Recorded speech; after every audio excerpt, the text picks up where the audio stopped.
All right, so section 1.6 troubleshoot wired and wireless client connectivity CCNA 2001 301 version 2.0 की इस video में ये रहेगा कंटिन्यूएशन लास्ट वाली वीडियो का, राइट।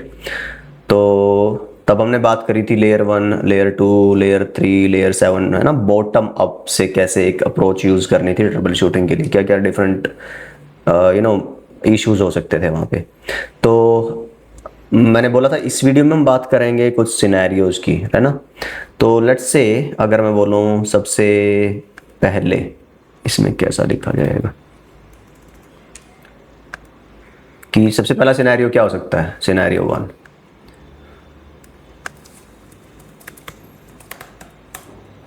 कि कोई यूज़र है अपना, मान लो कि आज इस डेस्क पे बैठा था, या मान लो कल उस डेस्क पे है, या आज इस फ्लोर पे था कल उस फ्लोर पे, या मान लो किसी ने नया ज्वाइन किया है और कोई ऐसा डेस्क है जो काफ़ी टाइम से यूज नहीं हुआ था और वो उसको दे दिया गया है, एटसेट्रा एटसेट्रा, कुछ भी ऐसा हो सकता है, राइट। पर जब भी वो अपना, मान लो उसके पास जो पीसी है, लैपटॉप है, और वो वायर्ड से चला रहा है, इंटरनेट चलाना चाह रहा है, और आपको पता है ऐसा कुछ सिनेरियो होता है। अगर आप बोलोगे wall jack for ethernet cable, तो ऐसे आपको वो मिलते हैं, ठीक है, इस तरह से।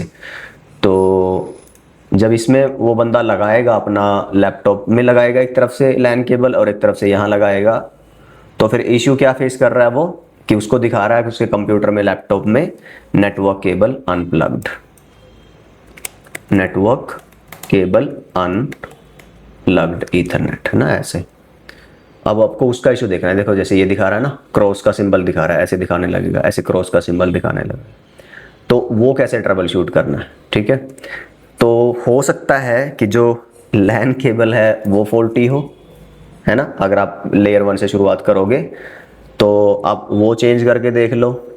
ये कहाँ से दिखेगा आपको, जो ये दिखा रहा है क्रॉस वाला, आप सिंपली विंडो आर करोगे, ncpa.cpl लिखोगे, तो ये दिख रहा है आपका, इस तरह की आपको केबल दिखाएगा। अब जैसे लगी ना हो तब भी दिखाएगा, और मान लो आपका, जैसे मेरे ख्याल से मेरे में क्यों दिखा रहा है ये लैन में, क्योंकि मेरे पास लैन पोर्ट है नहीं, इस वजह से, या क्या, राइट। तो ये वाला इश्यू होता है। पॉइंट इज आपको ऐसे एक रेड वाला क्रॉस का साइन दिखाएगा। अब ये तो है पता करना कि कहाँ से पता करोगे। और दूसरा क्या है, अब इशू अगेन जैसे हमने बात करी कि या तो आपका केबल का इशू हो सकता है, और केबल तो बड़ा इजी है बाय द वे इसको रिजॉल्व करना, राइट। पर अब अगर केबल का ना हो के इशू आपकी उसका है, क्या बोलते हैं, इस वॉल जैक का, जो अभी हमने ये दिखाया था इसका, तो कई दफ़ा क्या होता है ना, ये डेड हो जाता है, राइट। रस्टिंग, डस्टिंग, या जो भी बोलो बहुत टाइम से, है ना। इलेक्ट्रिकल का कोई प्रॉब्लम है, मान लो वायरिंग का कोई बैक एंड में प्रॉब्लम है, तो इस एंड पे या बीच में पैच पैनल में या आईडीएफ में या पीछे की साइड पे वो टेक्नीशियंस को, या फिर वो जो लेयर 1 वाले लोग हैं, maybe you are one of them, कि आपको ही हैंडल करना है ये वाला भी पार्ट, तो फिर वो देखोगे आपकी कहाँ पे क्या इशू है। तो यहाँ पे आप वो कुछ टोनर्स और केबल टेस्टर्स और वो कुछ डिवाइसेस हैं, फिजिकल डिवाइसेस, आप उनको यूज़ करके और आपको फिर ये सब कुछ पता लगाना रहता है। Alright, so that is one issue. तो अच्छा, एक और चीज़ आप देख सकते हो करके, जस्ट टू क्या होता है जब आप कंपनीज में काम करते हो, एक स्टैंडर्ड कंपनी के अंदर, तो जहाँ पे प्रॉपर टीम्स हैं, proper L1, L2, L3, knock system, आपका मॉनिटरिंग, टिकेटिंग, सब कुछ, तो वहाँ पे जनरली एक प्रोसेस फॉलो करना होता है। तो जब भी आप इंसिडेंट लॉगिन करवाओगे आगे रिजॉल्व के लिए, तो आपसे पूछा जाएगा फिर आपने ये ट्राई किया, आपने ये ट्राई किया, मीन्स कि वो इश्यू आपके एंड से रिजॉल्व होने वाला था, आपने वो सारे चेकलिस्ट फॉलो करके ही, जब नहीं हुआ है तब आप आगे एस्केलेट कर रहे हो। तो एक चेकलिस्ट ये होती है, आप दूसरा लैपटॉप उसमें लगा के देखो, दूसरा डिवाइस लगा के देखो कि इशू में इसी डिवाइस में इशू दिखा रहा है स्पेसिफिक, या फिर सब में ही दिखा रहा है। स्टूपिड सी, नॉनसेंस सी लगेंगी बहुत सारी बातें, मुझे भी लगती थी, पर ओवर द टाइम पीरियड जब आप देखोगे कि आप जब एक प्रोसेस फॉलो करते हो ना, तो बहुत सा टाइम और बहुत सारा स्ट्रेस, फ्रस्ट्रेशन बचाते हो आप। तो follow them, they are for a reason, okay, proven, tested after so many hit and trials, and बहुत बरसों से लोग ये काम कर रहे हैं और वो इस निष्कर्ष पे, नतीजे पे पहुंचते हैं, तो just follow them। अपना ज़िंदगी में ना बहुत सारी ऐसी जगह आएंगी जहाँ पे अपना दिमाग लगाना सही होता है, और बहुत सारी जगह ऐसे आएंगी जहाँ पे अपना दिमाग लगाना बहुत डिस्ट्रक्टिव होता है। ये ऐसी जगह होती है कुछ। कई दफ़ा तो ना आप जब जाओगे कंपनीज में, मुझे याद है अपना मेरा भी, हम काम करते थे कंपनी में, मैं सोल्डरिंग की, एक इलेक्ट्रॉनिक से थी मेरी बीटेक, सोल्डरिंग से एक कंपनी थी, उसमें मैं सोल्डरिंग की जॉब से शुरुआत करी थी मैंने 2009 समवेयर। तो उसमें मेरे डेस्क के ऊपर एक ऐसे चेकलिस्ट लगी हुई थी प्रॉपरली, जैसे मैं ट्राई करूँगा, यहाँ पे मिलेगा desk checklist to follow procedure something like that. तो ऐसे ये हाँ ऐसे ऐसे मिलेंगी लिखी हुई कि भाई ये करना है, फिर ये करना है, फिर ये करना है, फिर ये करना है। तो शुरू में हमें लगता था कि यार हमारे अंदर दिमाग नहीं है, हमें नहीं पता इन सिंपल सी चीज़ों का। But you won't believe human mind how it operates. तो तुम जब 2-4 बार एक चीज़ को करोगे ना, शुरू में तुम्हें मज़ा आता है, अच्छा लगता है, नया नया होता है, तो तुम उसको सारी चीज़ें फॉलो करते हो। धीरे धीरे जब दिमाग ऑटो पे चला जाता है ना, डिफ़ॉल्ट पे, कि यार ये तो आता ही है, ये तो रोज़ ही करता हूँ, चांसेस हैं कि तुम भूल जाओगे, मिस कर दोगे, मिसकॉन्फ़िगर कर दोगे, मिसप्लेस कर दोगे। So again I am saying follow it, it's for a reason. ठीक है, तो I hope that was the issue और that was the problem, sorry what is that, resolution of that isolation. कि आपने पता कर लिया केबल का इश्यू नहीं था, पता कर लिया कि डिवाइस का इश्यू नहीं था, और अब ये आपका वॉल जैक ही डेड है, राइट। और क्या इशू हो सकता है आपका, DHCP का है मैंने लिखा हुआ, पर ये मैंने आपको ऑलरेडी बता दिया है, DHCP पूल एग्जॉशन, राइट। और कैसे पता करें पैटर्न, कि भाई सिंगल डिवाइस नहीं, जब ऑलमोस्ट सारे ही डिवाइसेस आपके 169.254 अपीपा की आईपी दे रहे हैं, तो मतलब कि किसी को आईपी नहीं मिल रही है। रिलीज रीन्यू ट्राई करेंगे, नहीं हो रहा है, सेम आ रहा है, तो फिर आप एस्केलेट करेंगे। तीसरा क्या आपका सिनेरियो है, तो पहला हमारा था डेड वॉल जैक। सिनेरियो 2 क्या हो सकता है आपका, जैसे हमने बात कर, ऑलरेडी हम कर चुके हैं ये, but just writing it, DHCP pool exhaustion, right, DHCP pool space exhaust. Now scenario 3 क्या हो सकता है अब, कि जैसे ना आपका कोई इंटरनल साइट है, या फिर मान लो स्लैक, टीम्स, इस तरह की जो एप्स हैं वो चल रहे हैं, ठीक। ये ऐप ना क्या होते हैं तो इंटरनेट बेस्ड, पर ये अपना एक डेडिकेटेड आईपी या फिर एक पर्टिकुलर प्रोटोकॉल्स यूज़ करते हैं, जो कि प्रीमियम और वो सब होती हैं, तो ये चलती हैं। आप यू विल बी सरप्राइज्ड, पर क्या होगा कि जो और नॉर्मल वेबसाइट्स हैं, राइट, वो नहीं चल रही होंगी अब, क्योंकि ये इंटरनल उसके अंदर आती हैं आपकी कंप्लायंसेस और उस सब के अंदर, तो ऑलरेडी इनके लिए स्पेशल मैकेनिज्म इन प्लेस होते हैं ऑलरेडी, राइट। पर नॉर्मल इंटरनेट के लिए ऐसा नहीं होता कोई, उस पर वो जस्ट स्कैवेंजर लीस्ट प्रायोरिटाइज्ड वाली ट्रैफिक में, बेस्ट एफर्ट ट्रैफिक में आती है, तो उसमें क्या इशू हो जाता है, वो ना चले कई बार।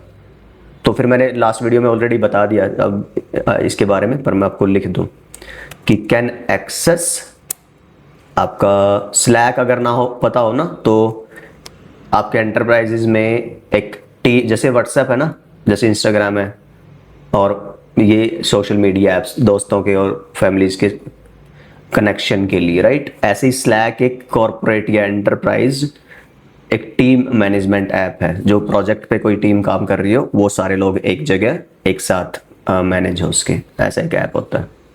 टीम्स है जैसे, राइट, ये एक्सेस हो रही है, जूम है जैसे, वो एक्सेस हो रहा है, but no web page access, right.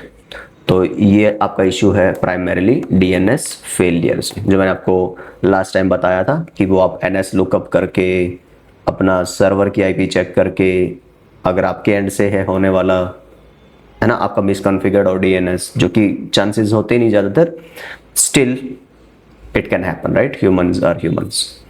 तो आप फिर जनरली इसको एस्केलेट ही करना रहता है, फिर आपको वही देखते हैं, है ना। और सिनेरियो क्या हो सकता है, मैंने MTU का बताया था जैसे, अच्छा मैंने ना ये ऑलरेडी सारे बता ही दिए आपको फ्लो में, मैंने डॉक्यूमेंट फॉलो ही नहीं किया अपना। चलो एनीवे करना ही था कि भाई ping works but websites doesn't load. तो ये आपका MTU का इश्यू मैंने आपको बताया था पिछली बार। ऑलराइट, वो सब फ्रेगमेंट और वो आप डेटा साइज चेंज कर करके देखिए and see if it resolve the problem, then आप फिर अपने टीम को बोलिए कि MTU की वजह से जो क्लाइंट्स हैं उनको दिक्कत आ रही है। सिनेरियो 5 ऑलरेडी, यस, ये थे आपके वायर्ड वाले। अब वायरलेस के 2-3 थे, मैंने ऑलमोस्ट मैंने मेरे ख्याल से बात कर ही ली है सारी, लास्ट वीडियो में कुछ पॉइंट है नहीं। अब फटाफट से हम चलते हैं अपने क्विज वाले क्वेश्चंस की तरफ, है ना। But let me just right it out. Sticky client wifi issue हमने बात करी थी, और हमने क्या डिस्कस किया था, थोड़ा सा ना माइंड के लिए एक इमेज बनाना और उसको याद रखना आसान होता है थोड़ा सा वर्डिंग के साथ, इसलिए लिख के दे रहा हूँ आपको। और ना एक कमांड होती है, I am not sure packet tracer में चलेगी क्या, पर इसमें जाओगे ना जब आप विंडोज़ में, तो वहाँ पे अगर चलोगे नेट SHW-LAN शो ड्राइवर्स, एक ये कमांड होती है और एक शो इंटरफेसेस। इंटरफेस अगर करोगे नहीं चलती इसमें। तो इसमें ना तुम्हें किस बैंड पे तुम्हारा कंप्यूटर जुड़ा हुआ है, कौन सी इंक्रिप्शन मैकेनिज्म यूज़ कर रहा है, कौन सी ऑथेंटिकेशन मैकेनिज्म यूज़ कर रहा है, 802.11 ACNG कौन सा आपका मेथड यूज़ कर रहा है, राइट। और आपकी RSSI क्या है सिग्नल की, मैं आपको दिखाऊं थोड़ा, तो ये काफ़ी हेल्पफुल होता है ट्रबल शूटिंग के लिए।